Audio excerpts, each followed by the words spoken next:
Assalamualaikum warahmatullahi wabarakatuh. Perkenalkan, nama saya Abdul Aziz dengan NIM 2448201084 kelas 2C Farmasi. Baiklah, pada pertemuan kali ini saya akan membahas tentang tugas kimia organik, yaitu mengenai amina dan protein. Pada pertemuan kali ini saya akan membahas dua topik penting, amina dan protein. Amina adalah senyawa organik yang mengandung gugus amino, sedangkan protein merupakan molekul kompleks yang terdiri dari rantai asam amino. Kedua topik ini sangat penting dalam bidang kimia dan biologi karena peran vitalnya dalam berbagai proses kehidupan. Dalam presentasi ini, kita akan mempelajari definisi, struktur, sifat, serta reaksi amina dan memahami struktur serta fungsi protein. Selain itu, kita juga akan menelaah sintesis dan denaturasi protein yang berperan penting dalam biokimia. Masuk pada pembahasan yang pertama, yaitu amina. Amina adalah senyawa organik turunan dari amonia, yaitu NH3, di mana satu atau lebih atom hidrogen digantikan oleh gugus alkil atau aril. Struktur dasar amina. Amina memiliki gugus amino min NH2 yang terikat pada rantai karbon, memberikan sifat basa dan reaktif tinggi. Struktur ini mempengaruhi interaksi kimia amina. Contoh molekul. Contoh sederhana adalah metilamina atau CH3NH2 yang menunjukkan bagaimana gugus amino melekat pada kelompok metil. Dapat dilihat pada gambar, yaitu struktur-struktur amina dan metilamini.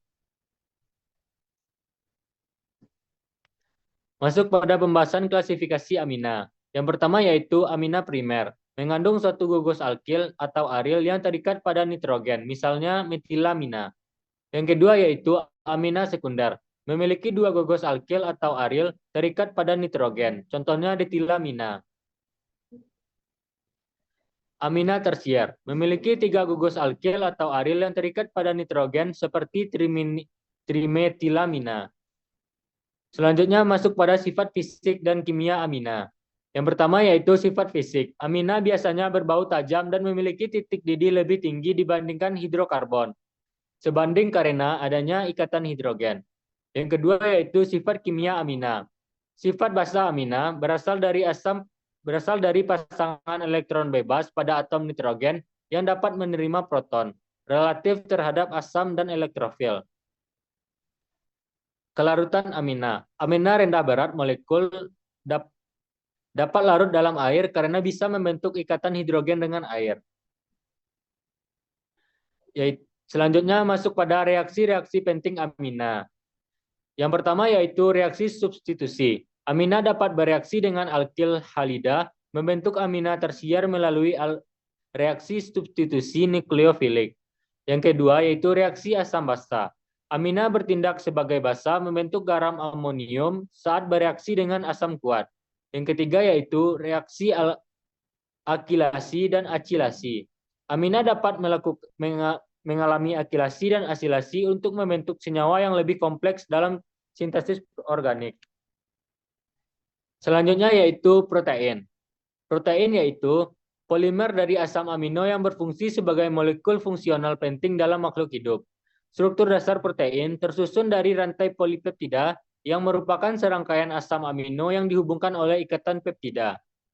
Yang kedua selanjutnya yaitu keanekaragaman protein.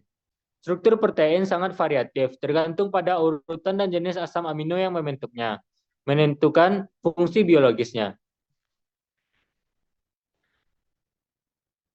Kita masuk pada hubungan asam amino dalam membangun protein. Yang pertama yaitu komponen asam amino. Setiap asam amino memiliki gugus amino, gugus karboksil, atom hidrogen, dan rantai samping unik yang disebut R. Jenis asam amino. Terdapat 20 jenis asam amino standar yang berbeda. Masing-masing memiliki sifat kimia yang mempengaruhi perilaku protein.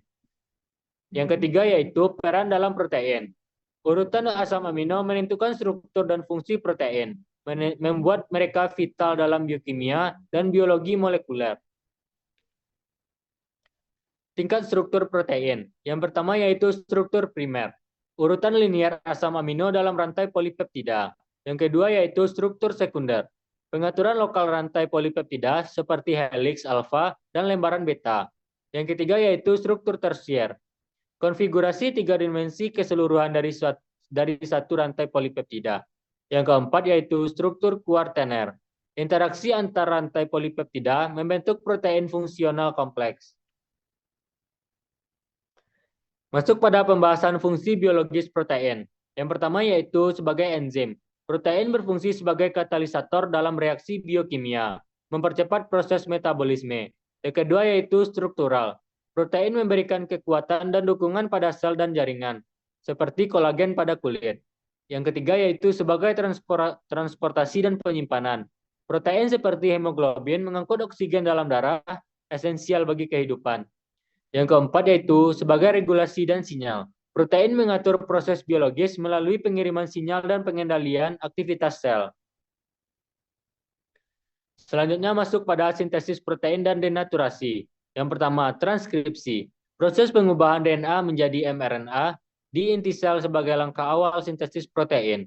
Yang kedua yaitu translasi. Penerjemahan mRNA menjadi rantai polipeptida di ribosom. Yang ketiga, denaturasi. Perubahan struktur protein akibat panas, pH ekstrim, atau bahkan kimia yang mengakibatkan hilangnya fungsi.